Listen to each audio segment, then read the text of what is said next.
Défaite du FC Barcelone 2-1 à Monaco pour son entrée en lice en Ligue des Champions. Le Barça qui s'incline pour la première fois de la saison, toute compétition confondue, après 4 matchs de Liga hyper convaincants. Après un mois d'août et un début septembre qui avait été magnifique, tout allait bien. 17 buts marqués, 4 encaissés, bref, tout allait très bien. Mais malheureusement, on revoit les démons en Ligue des Champions, les saboteurs de l'équipe. Il en reste plus qu'un, Il en reste plus qu'un. On a éjecté les Sergio Roberto, les Busquets, les Jordi Alba, tous ces collabos-là. On en a un par la force des choses, puisqu'il est sous contrat jusqu'à 2028 et qu'il a un contrat en béton et qu'il est capitaine en plus de l'équipe. Mais c'est une brebis galeuse, un collabo, je ne sais pas comment. Je vais garder mon calme, garder mon sang-froid, faire le nécessaire pour ne pas bégayer comme ça m'arrive quand je suis énervé. Parlez pas trop vite non plus. Même si là ça chauffe dans ma tête, ça chauffe. Qu'est-ce que je peux vous dire les frères? On est tellement déçus. Je suis vraiment dégoûté. J'espérais faire un débriefing avec une victoire convaincante. Au moins un match nul. Au moins faire un résultat intéressant. Garder l'invincibilité. C'est toujours important de garder le plus longtemps possible dans la saison l'invincibilité. Eh ben non. Les vieux démons, les brebis galeuses, les saboteurs, les cafards de l'effectif sont de retour en Ligue des Champions. Dès que ça commence, 8 minutes de jeu. Seulement 8 minutes de jeu. Et voilà, on a Ter Stegen. Je vais parler de lui pendant 10-15 minutes. Je pourrais commencer par le positif. Allez, on va le faire. Le positif, qu'on fasse ça un résumé en 40 secondes. Et après, je vais parler de Ter Stegen. Lamine Yamal, évidemment, le meilleur joueur du monde à l'instant T, là. En septembre 2024, tu es le meilleur joueur du monde. Vraiment. Peut-être que dans un mois, ce sera différent. Il y aura le retour de Vinicius, Mbappé, etc. Mais pour l'instant, là, Lamine Yamal, tu es l'homme providentiel de cette planète-là. C'est tout ce que j'ai envie de dire. Le reste, on en parlera plus tard, du petit positif. Il faut parler du négatif, évidemment, de Ter Stegen. Je vais parler de lui, mais il n'a pas été le seul à être mauvais aussi, parce qu'Hansi Flick a fait des choses un petit peu reprochables. Et pareil, même à 10, je pense qu'il y avait de la place pour faire mieux que ce que le Barça a fait. Mais c'est pas une raison, parce que le match, à partir du moment où tu prends cette exclusion-là, après 8 minutes de jeu, mais qu'est-ce que tu veux débriefer en fait? Quelle analyse tu peux faire après un match où tu prends un rouge au bout de 8 minutes, 9 minutes de jeu? Ça y est, après ça, le match, il est saboté, il est mort. Il n'y a plus rien à analyser après ça. Le Barça qui prend du coup ce carton rouge au bout de 8 minutes de jeu sur une erreur monumentale de la défense, en particulier de Ter Stegen, qui a saboté le travail de son équipe, de son coach, de ses coéquipiers, de tout un club depuis maintenant un mois. Tout avait été préparé, le Barça avait été monté en puissance, avait continué à développer les automatismes, une équipe type, et tout le travail de l'équipe a été saboté en 8 minutes par Ter Stegen et son erreur. Déjà que tu as vraiment contribué à foutre en l'air la fin de carrière de Messi. Clairement, tu as été un des, peut-être même le protagoniste numéro 1 de la fin de carrière un petit peu compliquée de Messi en club au Barça. En tout cas, entre 2016 et 2021. Tu es un des fautifs, même le fautif numéro 1 avec Rakitic, Sergio Roberto, Piqué, Busquets et tous ces mecs-là qu'on a réussi à éjecter. Mais toi, avec ton contrat en or massif qui va jusqu'à 2028, c'est impossible de te supplanter, de te remplacer. Tu es un collabo, mon frère. Tu es un collabo. Et malheureusement, ce mec-là, il va rester jusqu'à la fin de son contrat. 2028, 36 ans, il sera encore là. À 36 ans, il sera encore là parce que, voilà, il est bien payé, il est à Barcelone, il a un contrat, comme je disais, en or, avec un très bon salaire, quand même, pour son niveau, son rendement. Je crois qu'il est à hauteur des 8-9 millions d'euros de mémoire. Et voilà. Donc malheureusement, il va rester au club tant que le club n'aura pas un remplaçant. Parce que je pense que le seul moyen pour lui de quitter le Barça, c'est d'avoir un concurrent que le club recrute et du coup qu'il soit relégué comme numéro 2 du Barça. Un petit peu comme c'était le cas en 2015 où quand il était arrivé, il commençait à péter les plombs de ne pas jouer plus en Liga. Rappelez-vous, à l'époque, c'était Claudio Bravo qui jouait tous les matchs de Liga et lui qui jouait la C1. Et ensuite, l'année d'après, ça s'est un petit peu inversé. Et même si Claudio Bravo continuait à jouer, il a menacé de partir. Et du coup, le Barça a éjecté Claudio Bravo à l'été 2016 du coup. Franchement, à la fin du match, je me disais, mais c'est pas un gag. Son match en intégralité, je vais voir les notes de l'équipe demain. Moi, si j'étais un chroniqueur de l'équipe, je te mettrais peut-être 1 sur 10. Je verrai demain la vidéo des notes de Logito quand il fera sa vidéo sur les notes des joueurs. Mais franchement, Ter Stegen, dans ton match, hein, en intégralité, hein, du début à la fin du match, ça a été un gag ultime. Si je fais le compte, hein, la relance sur le 1-0, c'est toi déjà. 100%. Hein. On en parlera ensuite du fait que Eric Garcia, peut-être il est fautif ou pas. Pour moi, il est 100% fautif, Ter Stegen. C'est lui qui provoque le carton rouge d'Eric Garcia. Ensuite, c'est lui le but encaissé, là, le but du 1-0, où il est juste immobile. Vraiment, je pense que dans 99% des cas, on sait ce qu'il va faire l'attaquant. Il est gaucher à Cliouche. Il rentre vers l'axe, il va frapper premier poteau. Et les gens le savent. Maintenant, les attaquants adverses le savent que les frappes au premier poteau, avec Ter Stegen, ça peut rentrer. Même une frappe au hasard, ça peut rentrer. On le sait, on l'a vu, fébrile comme pas possible. Le deuxième but, c'est pareil. Ter Stegen, tu es fautif encore. Tu es fautif. Une frappe, certes, elle est un petit peu lourde, la frappe. Mais à aucun moment, on a un gardien qui est solide sur ses appuis. Il est déjà couché en mode statue avant que la frappe n'arrive. Forcément, elle est sur lui, la frappe. Hein, je suis pas fou.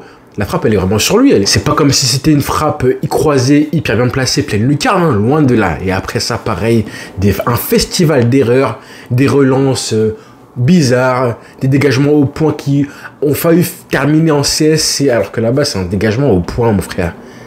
Et fini en corner, heureusement. Hein. Si c'est CSC, c'est pareil. Hein. Si elle finit par un CSC, le dégagement au point. Le dégagement au point, là, ton point là qui te sert à rien, là, t'as envie de lui mettre des cocos dans le crâne, là.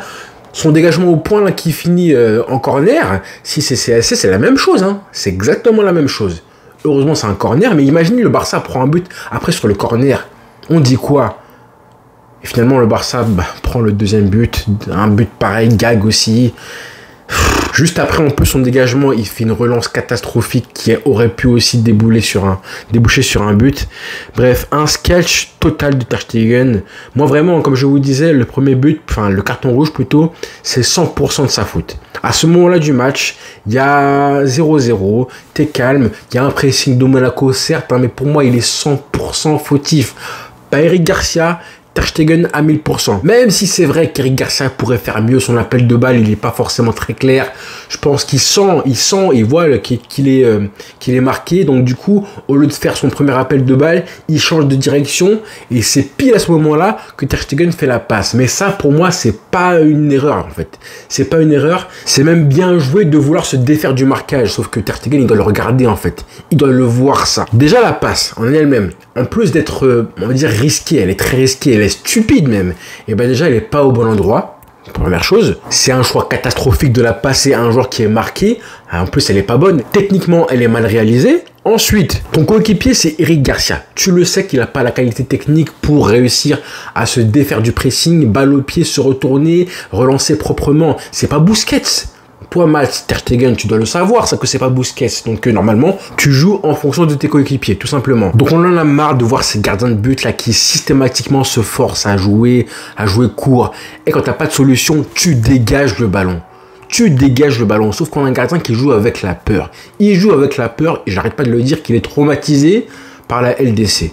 En championnat, déjà, on voit qu'il fait des boulettes, qu'il est plus sûr de lui depuis très longtemps. Et c'est pas du tout un goal qui rassure ses défenseurs. Il les rassure pas, même il leur fait peur. Et je pense que c'est pour ça hein, que Araujo, en avril dernier, il fait la faute. Parce que un gardien qui inspire un petit peu plus la sécurité, bah, tu sais qu'il va sortir. Sur Barcola, je pense qu'un gardien comme Neuer serait sorti et jamais de la vie, il revoit le ballon. Sauf que là, on a un gardien qui fait peur à tout le monde, qui donne confiance aux attaquants adverses aussi, ça faut le savoir. Et à la fin, bah voilà. Donc moi, Eric Garcia, j'ai pas envie de le blâmer. Je n'ai pas envie de le blâmer du tout, même à 0%.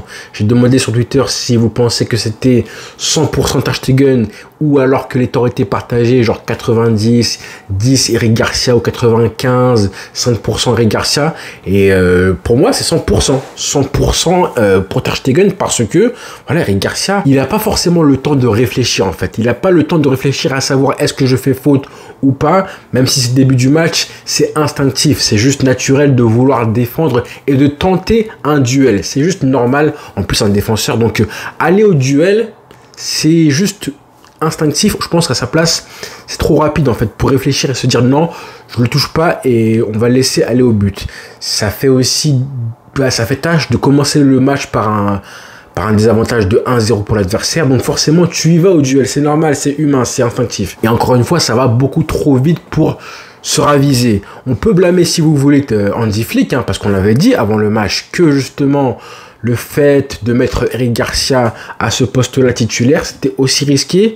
Il avait le choix, on avait dit que oui, changer ton milieu de terrain et remplacer du coup Eric Garcia avec Pedri, ben là tu te prives d'un des deux hommes au milieu de terrain qui a du ballon. Les techniciens, à la relance, ils sont utiles. Je pense que Pedri, si tu le fais la passe, il fait pas le même choix que Ter Stegen, que Eric Garcia, pardon. Casado, c'est pareil. Donc voilà, malheureusement, bah écoutez, ça s'est payé cash avec un match qui a été complètement conditionné par ça, parce que après ça, on a eu un Barça qui défendait tant bien que mal, avec un Pedri qui a fait le match qu'il a pu. Casado aussi se sont démenés, même si eux physiquement ont souffert aussi, parce que bah, c'est des crevettes, hein. Physiquement, défendre, c'est pas leur fort, on le sait, on l'a vu encore une fois. En face, il y avait aussi des joueurs très costauds. Ils n'ont pas fait un grand match, mais une fois qu'ils ont accéléré un petit peu, les Golovin, il est rentré, il a fait du mal. C'était vraiment un Barça qui était sur un fil tout le match. Donc comment tu veux analyser une rencontre comme ça, qui a été juste paralysée par un gardien qui, moi, me rend fou? J'en ai marre de Ter Stegen. J'ai été un des mecs qui l'a le plus défendu. Franchement, j'ai été très longtemps dans le train Ter Stegen, très très longtemps. Je me suis même fait insulter. Des gens qui me disaient, Charles, mais qu'est-ce que tu vois pas et tout. Mais même des potes à moi qui me disaient, mais franchement, mais Valdés à l'époque, on le vannait. Mais lui là, waouh. Et pourtant, il est encore là. Il a 32 ans. 32 ans, c'est l'âge justement auquel Valdés a quitté le Barça. À l'époque, oui, bon, 2014. Mais là, on va le garder encore 4 ans, ce mec-là. Ça va être très compliqué, les frères. Il faut le ramener à un concurrent. Hein. Franchement, j'en peux plus, moi. Parce qu'en plus, c'est ses coéquipiers qui payent le prix fort.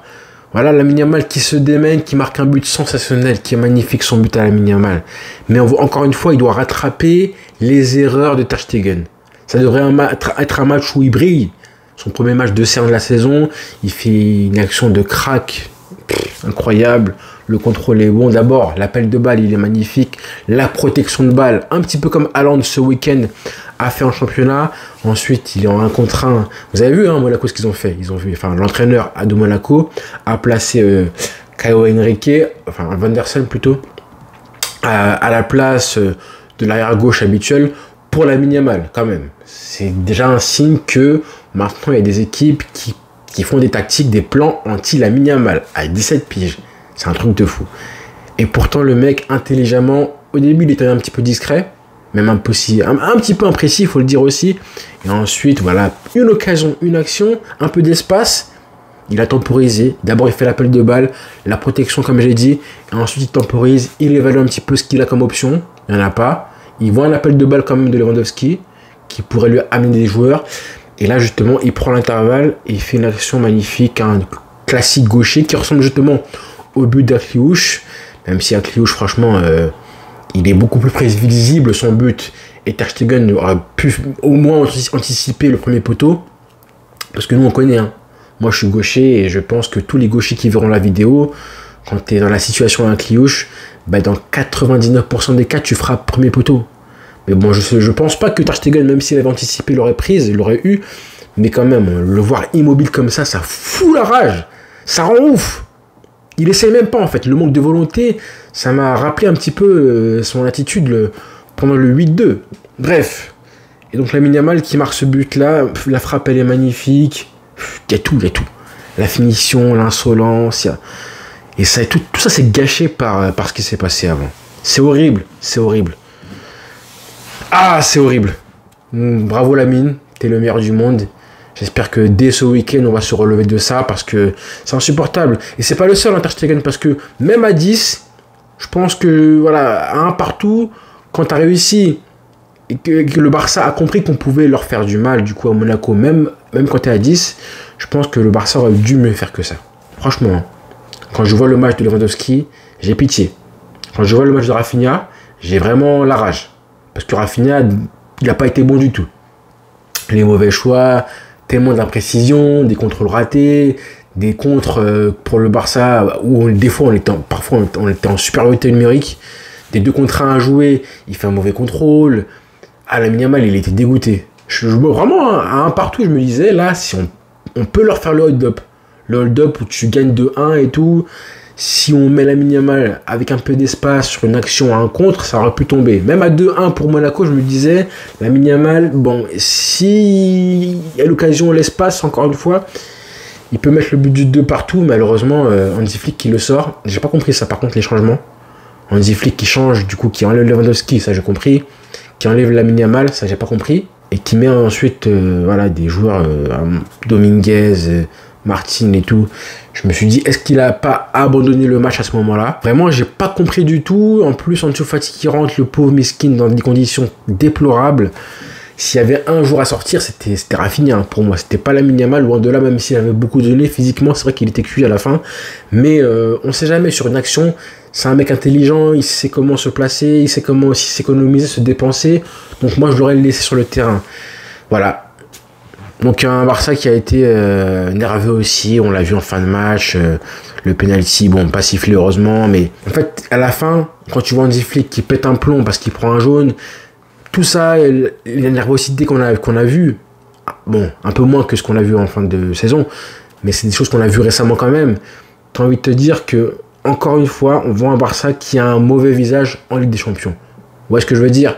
Au lieu d'avoir un Barça qui active le mode LDC, et là, justement, eh ben, devient encore plus concentré, rigoureux, sérieux, concentré dans les duels, aucune erreur et tout, bah, c'est l'inverse. Et ça me fout le seum, ça. Ça me fout le seum que ces saboteurs-là, en Ligue des Champions, redeviennent les tocards habituels. Voilà, qu'est-ce que je peux dire de plus? Franchement, je suis dégoûté. Hein. Bravo à Monaco parce qu'ils ont fait leur match. Ouais. Balogun qui rentre, qui fait du mal. Hein. Mbolo qui n'a pas été bon, mais Minamoto aussi, il a fait du mal. Bref. Horrible. Je sais pas quoi vous dire. Il n'y a rien à analyser. Le Barça qui va devoir du coup se réveiller très vite face aux Suisses de Berne lors du prochain match de LDC. Mais voilà, c'est un petit peu un rappel de tout ce dont on a peur en fait. Le Barça n'est pas à l'abri d'une rechute. En fait, c'est un petit rappel pour nous dire, hey, les mecs, 5 matchs, 5 victoires et tout, mais restez éveillés que vous avez des problèmes. Quoi qu'il arrive dans le club, il reste des problèmes à éjecter. Il y a encore un ménage à faire avec un ou deux joueurs qui vraiment sabotent le travail de tout un club. Et j'ai envie de parler du club aussi parce que là, on avait quand même vu le problème de ne pas avoir eu un mercato intéressant parce que le poste de numéro 6, c'est un problème. Comme je le dis, c'est le poste le plus important de l'effectif. On a eu Casado qui a dépanné, Bernal aussi, mais ils sont blessés. Et ne pas avoir eu d'effectif et de mercato à ce poste-là, eh ben on l'a payé en 8 minutes. En 8 minutes en LDC, on a payé ce problème-là. Et on l'a payé cash, tout simplement. Voilà les frères, allez, j'arrête là et puis rendez-vous demain pour l'analyse à froid parce que là je suis énervé. Bonne soirée à tous les frères, ciao.